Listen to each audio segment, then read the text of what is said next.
तो देखिए last class में हम डिस्कस कर रहे थे, हमने एक एग्जांपल लिया था प्रसाद का कि अगर हम सुबह ही हमने पेट भर के खाना नहीं खाया तो फिर बाद में भूख सताएगी और फिर क्या करेगा मन कि बाहर का कुछ भुजिया पकोड़ा कुछ खा ले जो प्रसाद से अलग है। तो मतलब इस एग्जांपल से हमने समझा था कि इसी वजह से अगर भक्ति हम जम के नहीं कर रहे हैं, जो भी चीजें हमें बताई है थोड़ी बहुत, अगर वो हमें अगर हम उन्हें अच्छे से नहीं कर रहे हैं तो फिर जो इंद्रिय तृप्ति की भूख है वो हमें सताएगी। देखिए जो भी हम नाम जप कर रहे हैं उसको गंभीरता से करना बहुत जरूरी है। जब हम श्रील प्रभुपाद जी खुद इस बात को कहते हैं, जब हम नाम जब गंभीरता से करते हैं then there is no scope of hazy consciousness, कोई स्कोप ही नहीं है।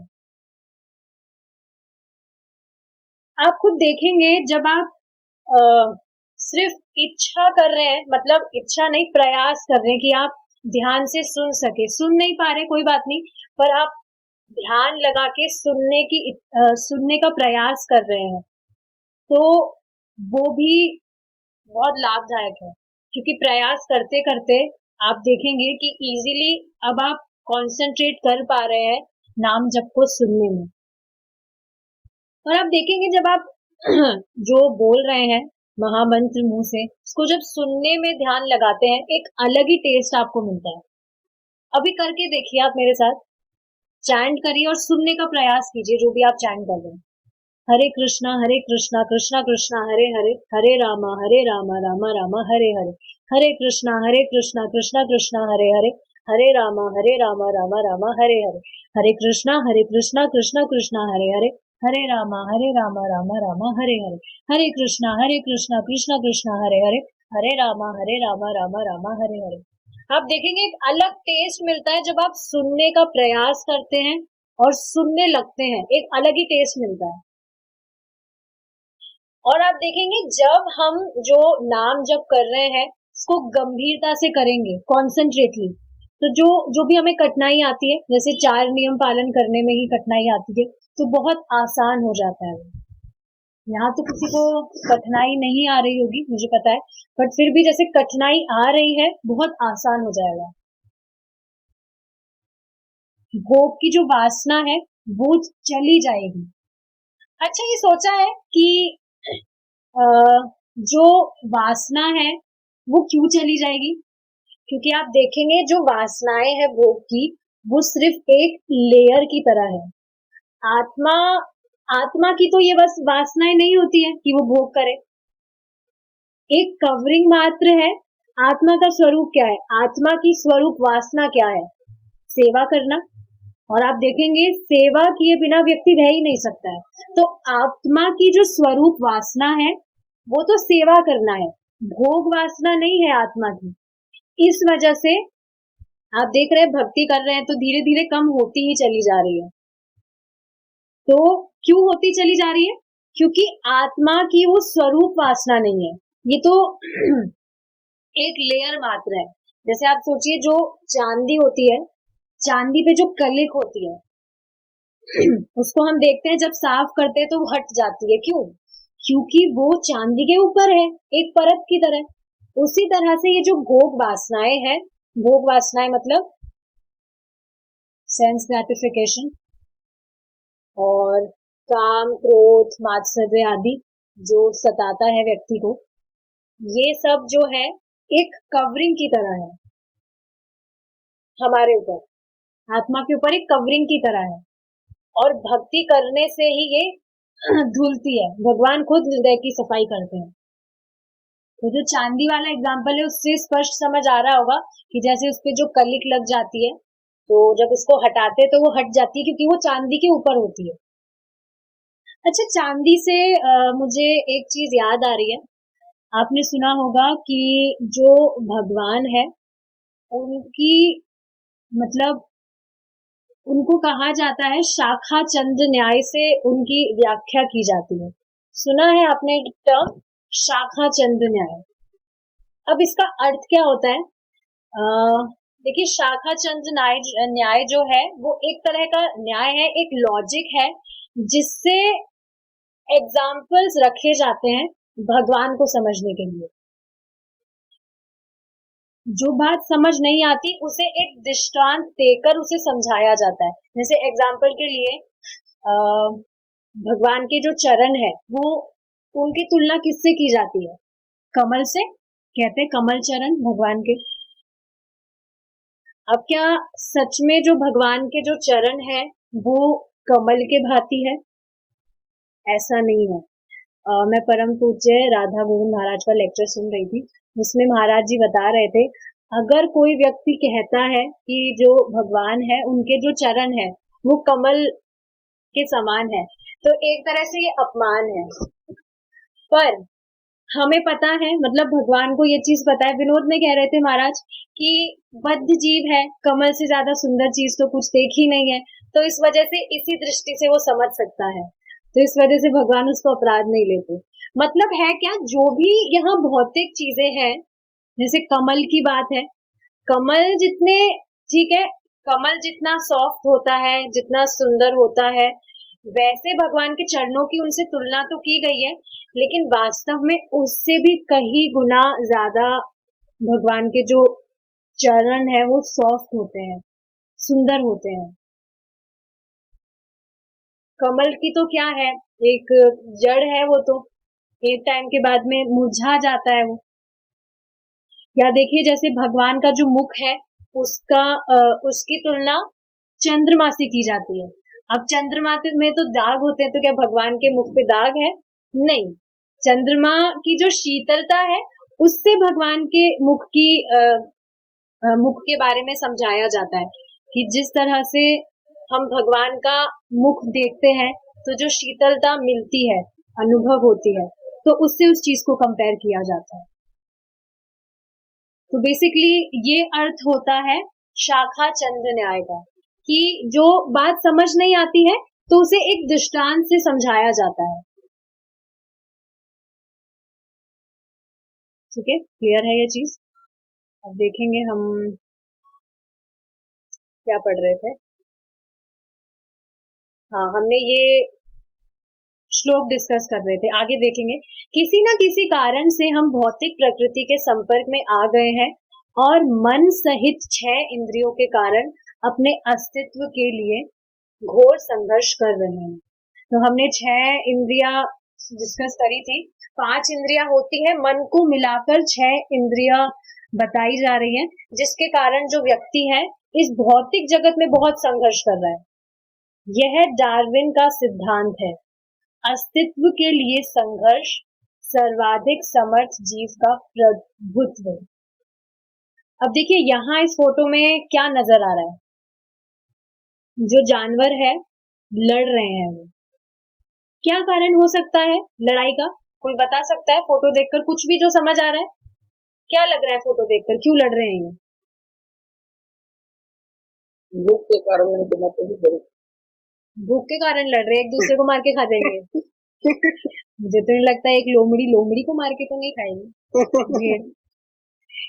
देखिए लड़ाई कर रहे हैं, इसका कारण है प्रभुता, प्रभुत्व जमाना चाहते हैं। आप देखिए ना, जो जैसे ठीक है ये भेड़ है, कुत्ते का एग्जांपल लीजिए, कुत्ते कभी झगड़ते हुए आपको दिखे? एक दूसरे पे भौंकते हैं, झपटते हैं, नोचने को भागते हैं, क्यों? क्योंकि वो जो कुत्ते भी है वो भी खुद को दूसरे से श्रेष्ठ दिखाना चाहते हैं, प्रभुत्व की जो फीलिंग है वो जता रहा है वो भी, एक कुत्ता भी। आप देखिए कोई जैसे कोई कुत्ता है, वो किसी इलाके में जाता है, तो वो जो दूसरा कुत्ता है वो उस पे भौंकने लगता है, वो सोचता है कि ये मेरे इलाके में कैसे आया, यहाँ का मालिक तो मैं हूँ, इस वजह से झगड़ने लगता है। और प्रभुत्व जताने के लिए एक बहुत इंपॉर्टेंट चीज क्या होनी जरूरी है, मतलब क्या चीज होनी जरूरी है प्रभुत्व जताने के लिए, कि कोई भी जो व्यक्ति है वो हमसे छोटा या बड़ा होना चाहिए, कि जो सामने वाला व्यक्ति है जिसको हम या तो छोटा समझ रहे हैं या सामने वाला व्यक्ति अपने आप को बड़ा समझ रहा है, ये चीज बीच में आती है, ये मेन होती है प्रभुत्व के लिए। लेकिन आप सोचिए अब जो जीव है उसका स्वरूप क्या है, मतलब डेजिग्नेशन बोलिए क्या है, दासों के दासों का दास। तो आप सोचिए क्या दास बनना कोई कठिन चीज है? आप देखेंगे दास बनने में कोई कंपटीशन नहीं है कोई कंपटीशन? अरे तुम कैसे दास बन सकते हो, मैं दास बन के बताऊंगा, नहीं है ये कंपटीशन। तो हर कोई जो है बॉस बनना चाहता है, प्रभु बनना चाहता है, इस चीज में है कंपटीशन। तो सोचिए आप भगवान का जो भी व्यक्ति दास बन रहा है, भक्ति में भी आप देखिए ना कहाँ कंपटीशन है। आप देखेंगे नहीं कि कोई कंपटीशन कर रहा है, अरे तुम्हें आज 62 माला की है, मैं तुझसे ज्यादा करके बताऊंगा, कहाँ कंपटीशन है? आप देखेंगे जो भी कंपटीशन है वो सिर्फ इंद्रिय तृप्ति में है। इंद्रिय तृप्ति से रिलेटेड जो चीजें हैं व्यक्ति उसी में कंपटीशन करता है। आत्म साक्षात्कार के लिए जो चीजें करनी चाहिए उसमें कुछ कंपटीशन नहीं होता है।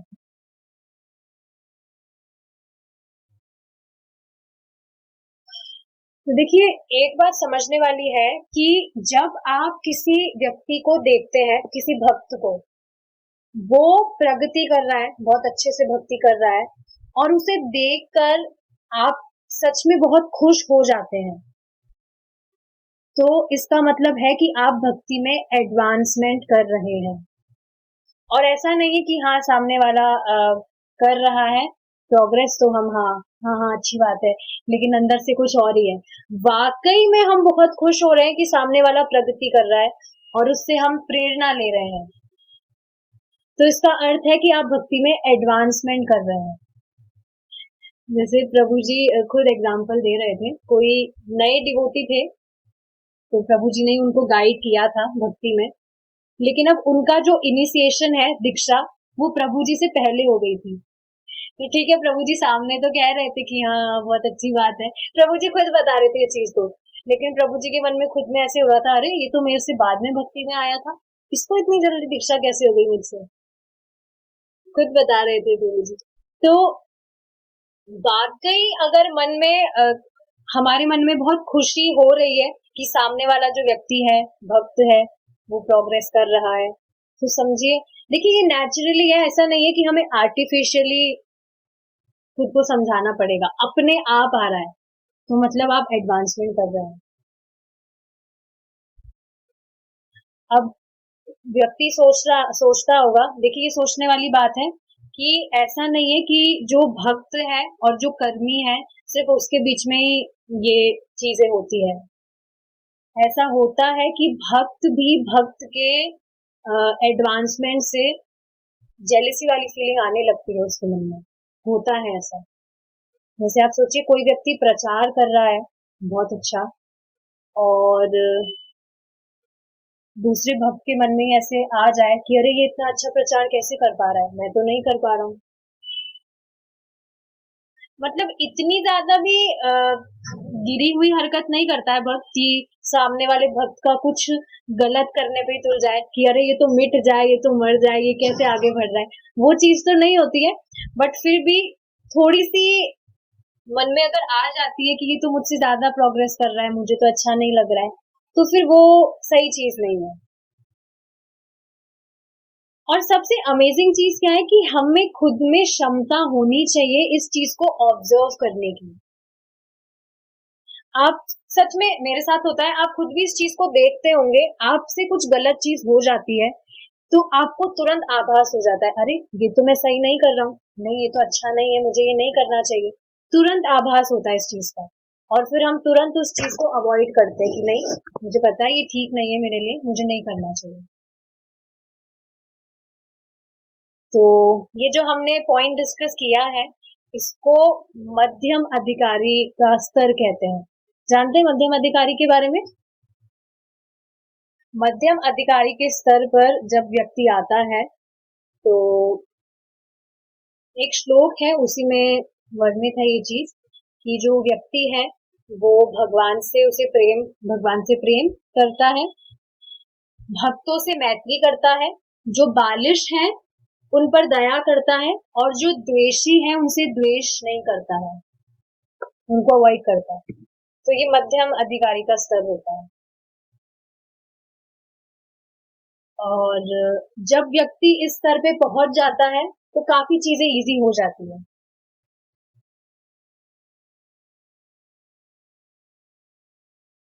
किंतु वास्तविकता यह है कि हमारी मूलभूत सहज स्थिति संघर्षात्मक नहीं है।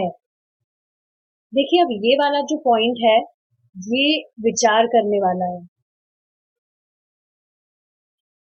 आप देखेंगे कि जैसे ये जो फोटो है इसमें जानवर लड़ रहे हैं, लेकिन जो प्रभुपाद खुद इस चीज को कहते हैं, जो मनुष्य जीवन है वो कुत्ते बिल्लियों की तरह लड़ने झगड़ने के लिए नहीं है।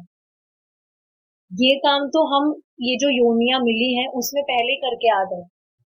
मनुष्य योनि मिली है तो इसमें जो उद्देश्य हमारा है उसी पे काम करने की जरूरत है, क्योंकि मिला ही इस वजह से है।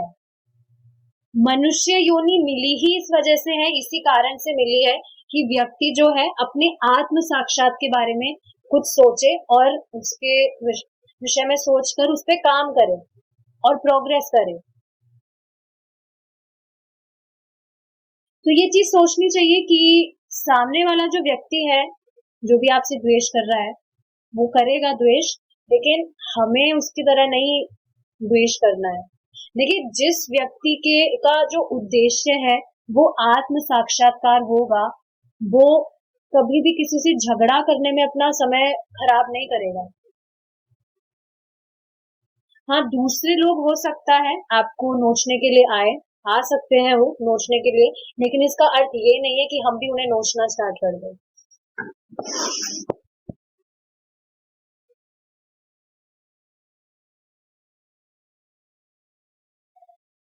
जैसे आप खुद सोचिए, अगर जैसे ठीक है हमें अभी भक्ति करने का मौका मिला है, पिछले जन्म में ही अगर हम भक्ति करके भगवान के धाम लौट जाते, तो अभी ऊपर से जब हम नीचे स्थिति देखते, मतलब ऑफ कोर्स हम तो यहाँ नहीं होते, हम तो ऊपर चले जाते, बट अगर ऊपर से हम नीचे स्थिति देखते तो हमें सच पे खुद में हंसी आती कि कितना बिना मतलब का संघर्ष कर रहा है व्यक्ति।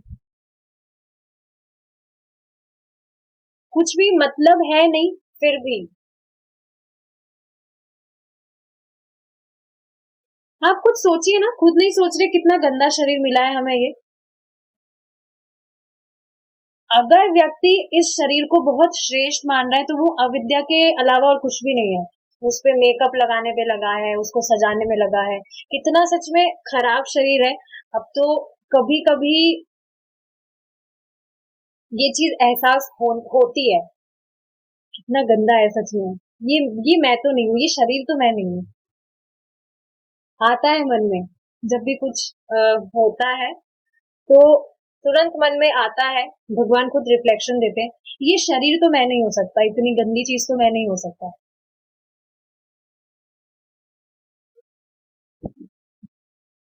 तो अब आप सोचिए कि कोई भी व्यक्ति, जैसे देखिए जो श्रीला प्रभुपाद जी ने हमें जो प्रोसेस बताया है, तो अब ये सोचना चाहिए, कोई भी व्यक्ति 16 माला कर रहा है, 4 नियम का पालन कर रहा है और ता उम्र करेगा, तो इसी जन्म में वो लौट जाएगा भगवान के पास।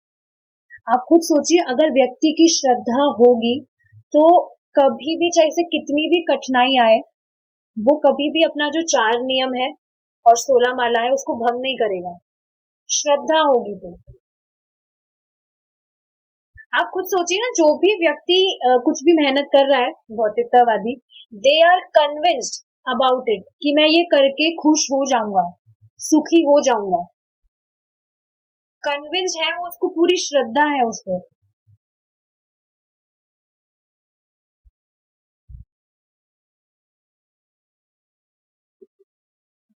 जैसे मैं फिर से इस बात को कहूंगी कि अगर कोई भी व्यक्ति 16 माला और 4 नियम पालन जो कर रहा है और उसको भंग कर रहा है, तो आप खुद ये सोचिए कि आपको क्या इस चीज पे विश्वास है कि मुझे जो प्रोसेस दिया गया है उसको मैं फॉलो करके भगवान के पास लौट जाऊंगा। कभी भी जैसे कोई भी परिस्थिति आती है, अगर व्यक्ति अपना 16 राउंड्स और 4 रूल्स के साथ, 4 रेगुलेटिव प्रिंसिपल्स के साथ कॉम्प्रोमाइज कर रहा है, उसको भंग कर रहा है, तो खुद से ही प्रश्न कीजिए कि क्या हमें ये विश्वास है कि इसे फॉलो करके हम इसी जन्म में भगवान के पास लौट जाएंगे।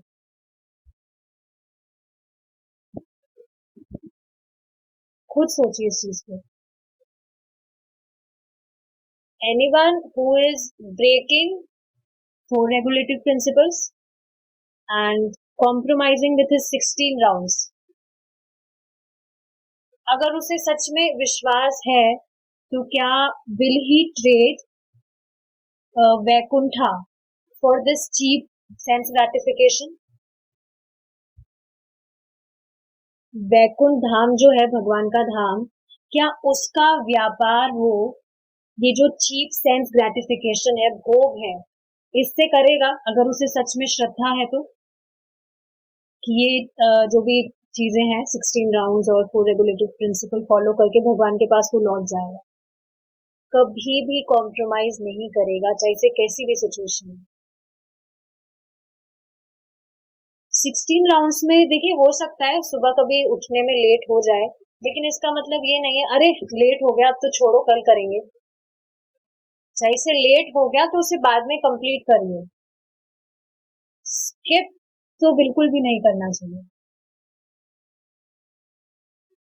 आप खुद सोचिए ना, आपको साक्षी माता जी गन्ने का जूस मैं दे रही हूँ और आप उसको छोड़कर बोले कि मैं तो पोटेशियम पीऊंगी, पोटेशियम सल्फेट पीऊंगी।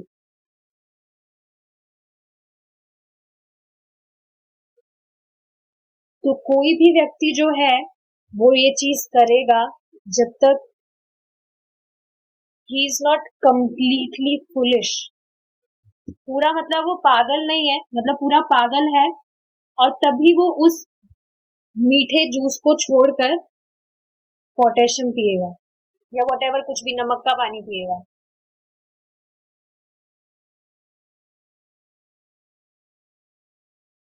देखिए ये चीज हैवी लग रही होगी, लेकिन आप सोचिए ना, कभी भी ये नहीं सोचना चाहिए कि अभी तो बहुत बहुत दिन है, पहुंच जाएंगे हम, मतलब भक्ति कर लेंगे बाद में कर लेंगे, अभी तो बहुत दिन है।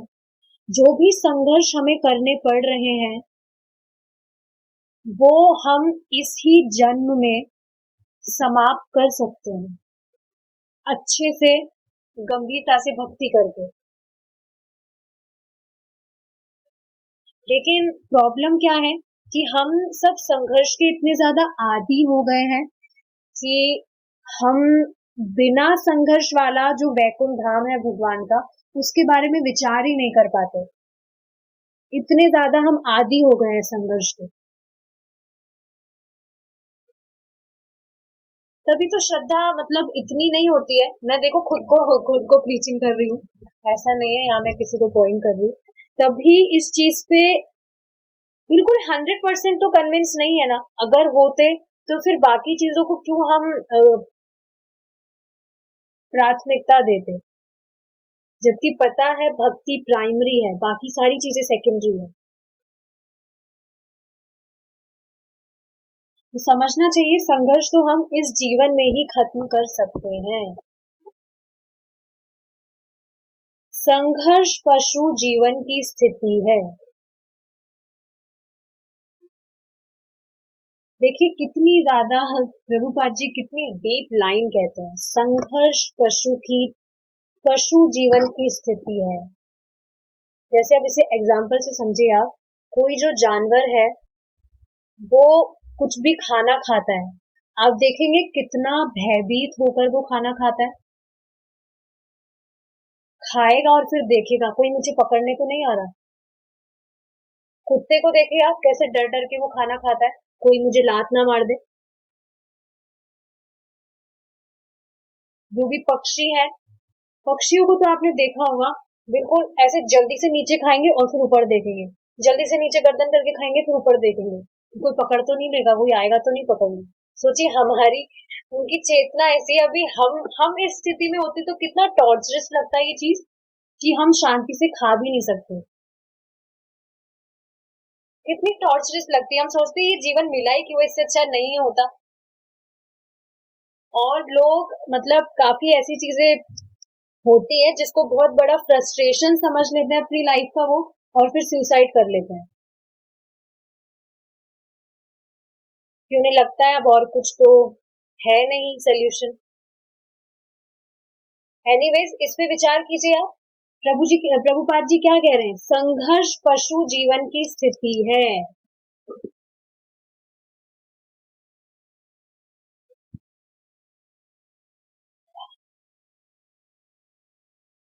मनुष्य जीवन आनंदमय होना चाहिए, उसका उद्देश्य आध्यात्मिक उन्नति होनी चाहिए। हाँ देखिए, ये डिपेंड नहीं करता है, जो व्यक्ति है कोई सा भी आश्रम वो चुन रहा है, उद्देश्य जो है वो आध्यात्मिक उन्नति ही होनी चाहिए।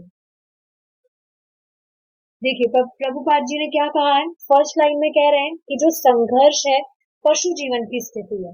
दूसरी लाइन में क्या समझा रहे हैं? मनुष्य जीवन आनंदमय होना चाहिए। अब इससे समझ क्या आ रहा है? संघर्ष जीवन जो है, जीवन में जो संघर्षता है वो मनुष्य के जीवन में नहीं होता है। संघर्ष से मनुष्य का कोई लेना देना नहीं है। मनुष्य जीवन तो आनंदमय होना चाहिए। और आनंद किससे मिल सकता है? भोग करने से कभी आनंद नहीं मिलता है।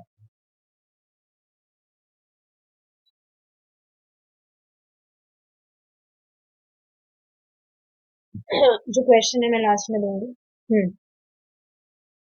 तो जो मनुष्य जीवन है वो आनंदमय होना चाहिए, उसका उद्देश्य आध्यात्मिक उन्नति होनी चाहिए।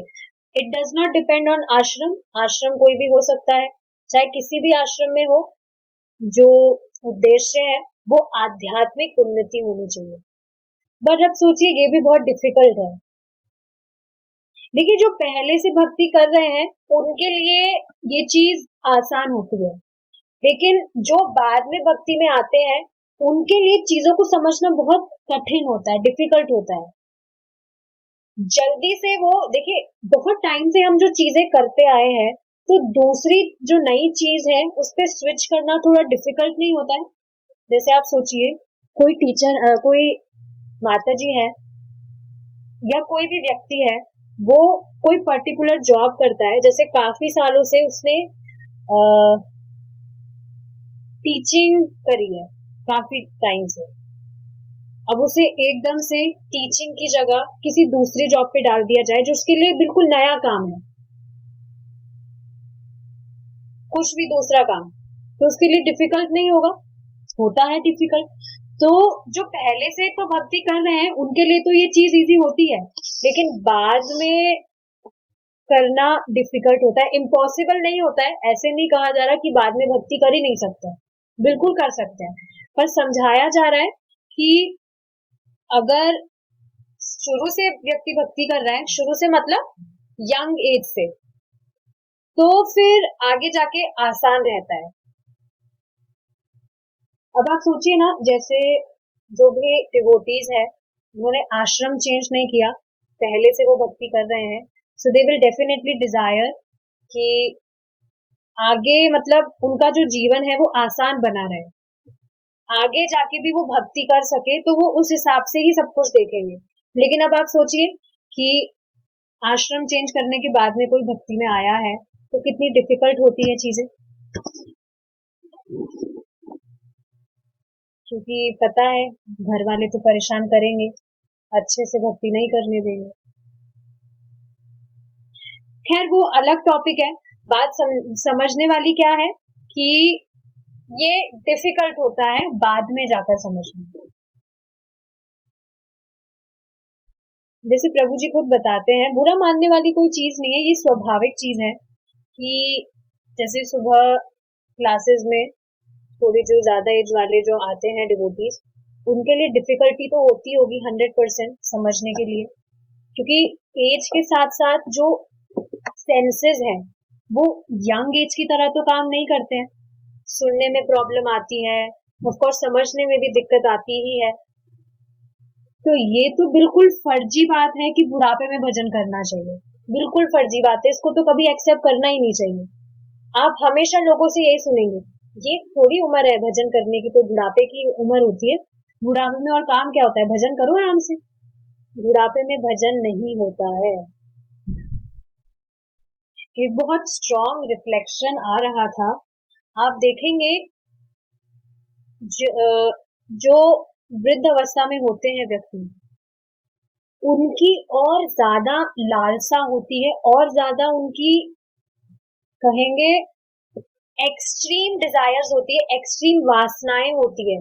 जो वृद्ध अवस्था में होते हैं, जिन्होंने भक्ति नहीं की पूरे जीवन, कि हम ये चीज भोग ले, वो चीज भोग ले। जैसे एक डिवोटी है, उनका टाइल्स का बिजनेस है, तो बता रहे थे कि एक अंकल जी है, अब उनकी इच्छा क्या है कि मैं बाथ टब में नहाऊं। आप सोचिए, इस उम्र में बाथ टब में नहाने की इच्छा।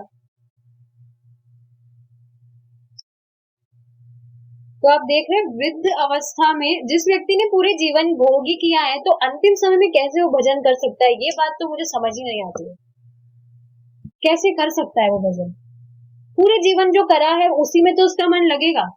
70, अभी जो पास में अंकल जी रह रहे हैं, उनकी एज 70 ईयर्स है। पूरे जीवन उन्होंने फिल्मी गाने सुने हैं, तो अभी भी फिल्मी गाने सुन रहे हैं मजे से। भजन में कोई रुचि नहीं है उनकी।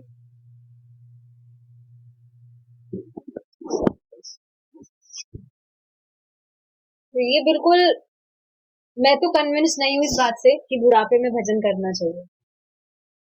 सही बात तो नहीं है ये बिल्कुल। हाँ, तो देखिए, कठिन होता है कि, क्या कठिन होता है, क्या पॉइंट चल रहा था?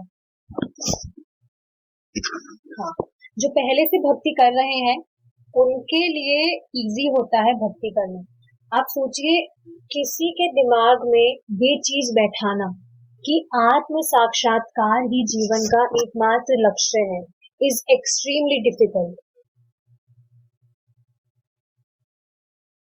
सामने वाले व्यक्ति को आप प्रचार कर रहे हैं, वो बोलेगा हाँ हाँ आप बिल्कुल सही कह रहे हैं, हाँ हाँ हाँ हाँ, बोलेगा वो, जैसे सारी बातें वो समझ रहा है, पकड़ रहा है, पकड़ बन रही है जैसे उसकी सारी चीजें।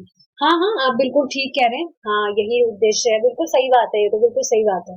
पर फिर भी चिंता जो है वो उन्हीं बातों में लगी रहती है।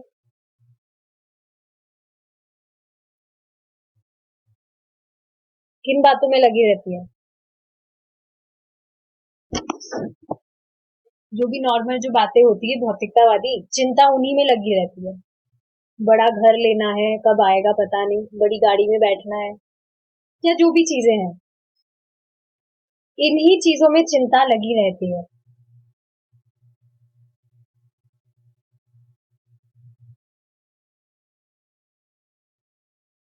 एक समय था जब भारत के लोगों के जीवन का सिद्धांत यही था, और ब्राह्मण नामक मनुष्यों का एक वर्ग था। देखिए क्या कहा जा रहा है, एक एक लाइन आप ध्यान से सुनेंगे तो पकड़ पाएंगे। एक समय था जब भारत के लोगों के जीवन का सिद्धांत यही था, और कुछ था ही नहीं।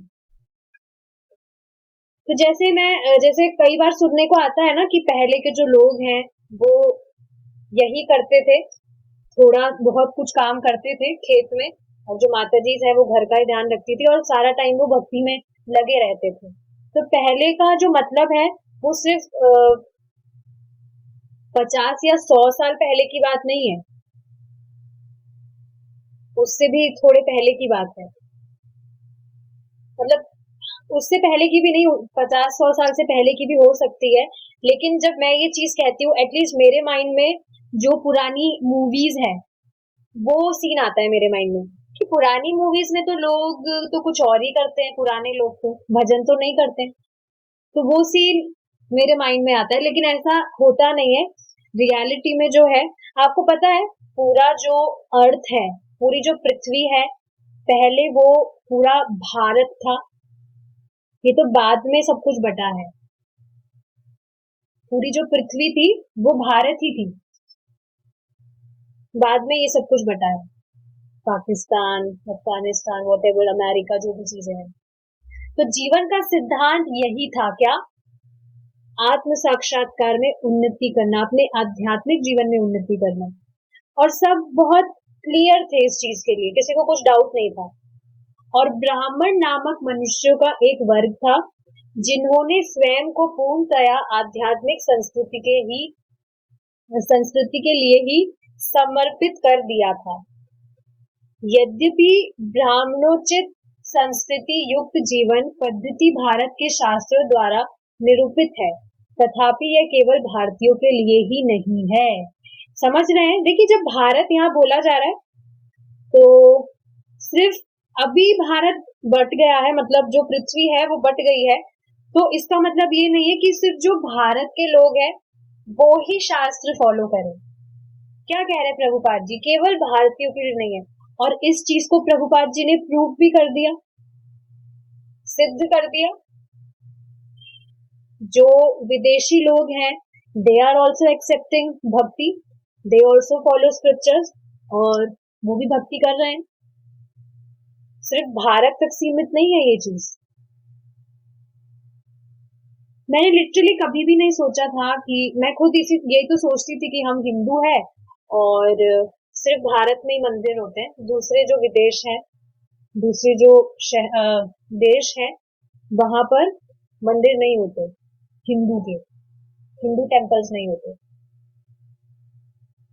और अब समझ आ रहा है कि ये सब तो उपाधियां हैं, और ऐसा बिल्कुल नहीं है कि कृष्ण जो है वो हिंदू गॉड है। गूगल में आपको यही दिखाएगा, Lord Krishna is Hindu God, but it's not like that. हमारा जो धर्म है वो सनातन धर्म है। सनातन धर्म मीन शाश्वत, कोई उपाधियां नहीं है, आत्मा है सब। तो कभी सोचा था किसी ने? मैंने तो एटलीस्ट कभी नहीं सोचा था। आई वॉज सरप्राइज कि चाइना और पाकिस्तान जैसे देश में भी इस्कॉन टेम्पल है, कृष्णा टेम्पल हो सकता है, पर है।